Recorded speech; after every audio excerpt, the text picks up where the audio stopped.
Welcome to Valley. Please. Good evening, everyone. Let me start with a few words about the recent elections held in the United States. What we saw was the strength and resilience of American democracy, and we saw it in action. And the American people proved once again that democracy is who we are. And there was a strong rejection of election deniers at every level, from those seeking to lead our states and those seeking to serve in Congress, and also those seeking to oversee the elections.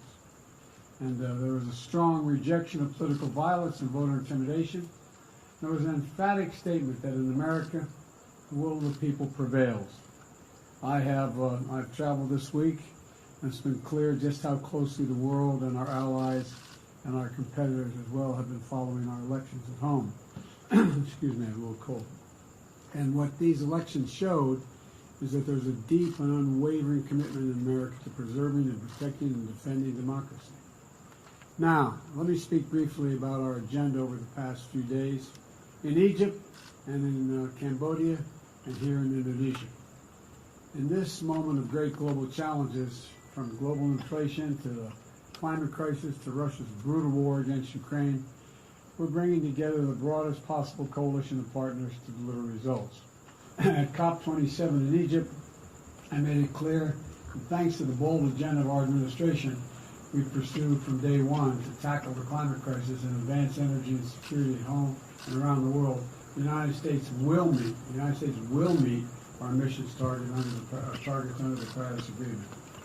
And we're going to keep working with our partners to support the most vulnerable countries in building resilience to climate impacts and to align global ambition with the 1.5 degrees Celsius goal while supercharging our clean energy transition.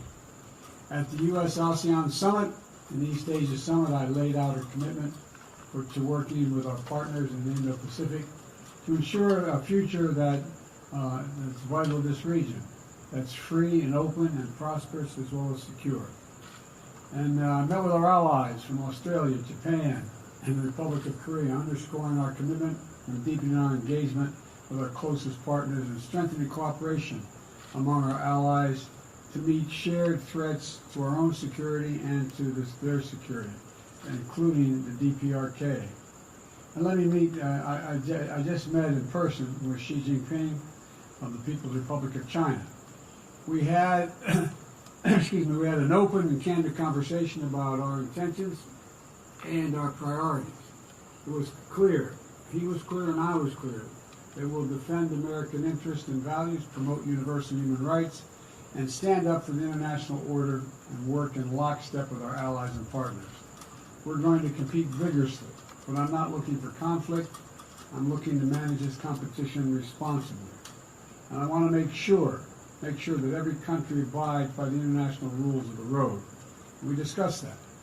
The our One China policy has not changed. We oppose unilateral change in the status quo by either side, and we're committed to maintaining the peace and stability in the Taiwan Straits. It was also clear that China and the United States should be able to work together where we can to solve global challenges that require every nation to do its part.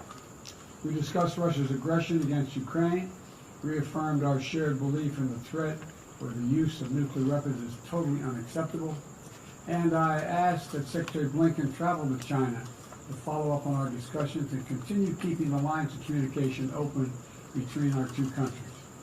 Looking ahead at the G20 meetings tomorrow, we're going to be taking on the very issues that matter to the people's lives, not only here, but also our allies and our partners. That means tackling the suffering that Russian aggression has unleashed, not just in Ukrainian people, but the people around the world, particularly food insecurity, and strengthening the fundamentals of our global economy for everyone. Support for debt relief, reforms for multilateral development banks, investments to bolster global health security, and to make sure the world is better prepared for the next pandemic. The G20 has been an important forum for the world's largest economies to work together for the good of people everywhere. And I'm looking forward to our meetings tomorrow. Now let me close with this. On my first trip overseas last year, I said that America was back. Back at home, back at the table, and back to leading the world. In the year and a half that's followed, we've shown exactly what that means. America is keeping its commitments. America is investing in our strength at home. America is working alongside our allies and partners to deliver real, meaningful progress around the world. And at this critical moment, no nation is better positioned to help build the future we want than the United States of America. Now, I'm happy to take questions, and I'm told there are going to be 4 questioners, but I'm not going to do 10 questions from each questioner. All right? Let's make that clear at the outset here. And so, Ken Thomas, Wall Street Journal. Okay. You said at the outset of this meeting that you did not want competition to turn into conflict. Based on this meeting today, do you believe a new Cold War with China can be avoided? And specifically on the issue of Taiwan, you spoke about intentions. Do you believe China is intending to invade Taiwan at some point? And what warnings did you issue to President Xi if he were to take such action? Well, to answer the first part of your question, I absolutely believe there need not be a new Cold War. I've met many times with Xi Jinping, and we were candid and clear with one another across the board. And I do not think there's any imminent attempt on the part of China to invade Taiwan. And I made it clear that our policy in Taiwan has not changed at all. It's the same exact position we've had. I made it clear that we want to see cross-strait issues peacefully resolved, and so it never has to come to that. And I'm convinced that he understood exactly what I was saying. I understood what he was saying. And look, I think the United States is better prepared than any country in the world, economically and politically, to deal with the changing circumstances around the world. And I think that Xi Jinping we agreed that we would set up a set of circumstances where on issues that we had to further resolve details, we agreed that we would have our chief of staff, the appropriate cabinet members and others sit and meet with one another to discuss the details of every issue that was raised, and we raised a lot of issues.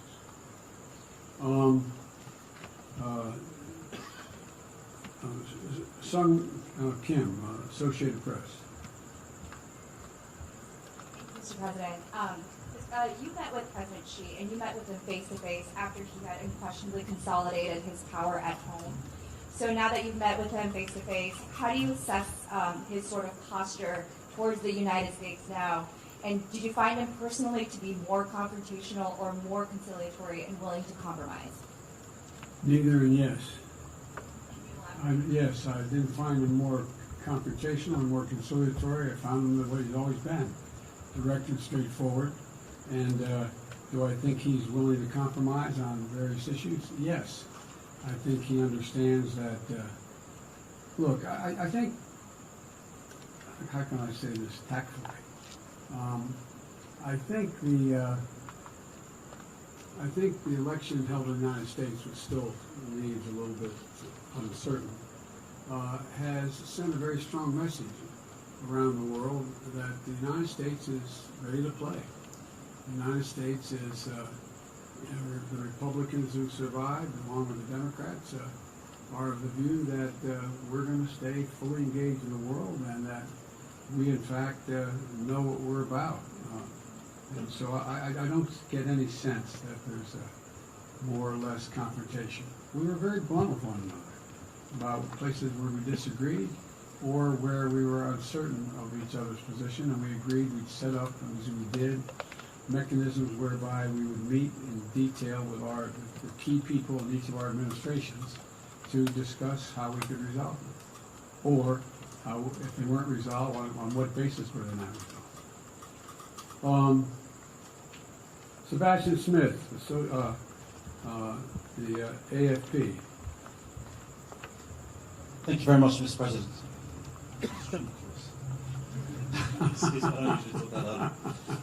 Does the retaking of Kherson in Ukraine signal a turning point in the war, in your opinion?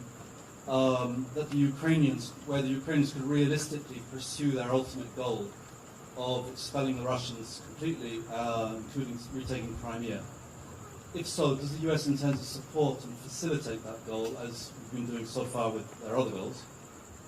Or would you perhaps see Kherson as a different kind of inflection point, basically a good time to start negotiating now that they've got some more strength than they had a few weeks ago? First of all, it was a significant victory for Ukraine. Significant victory. And I can do nothing but applaud the courage, determination, and capacity of the Ukrainian people, the Ukrainian military. I mean, they have really been amazing.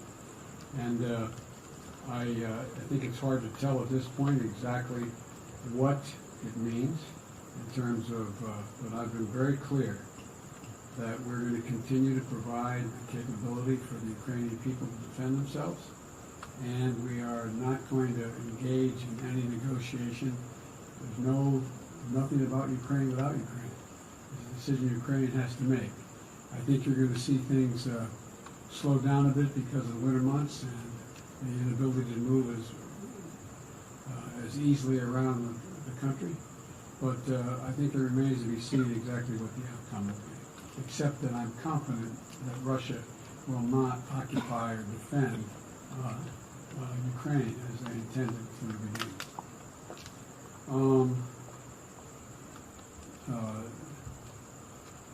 I can't have trouble reading this.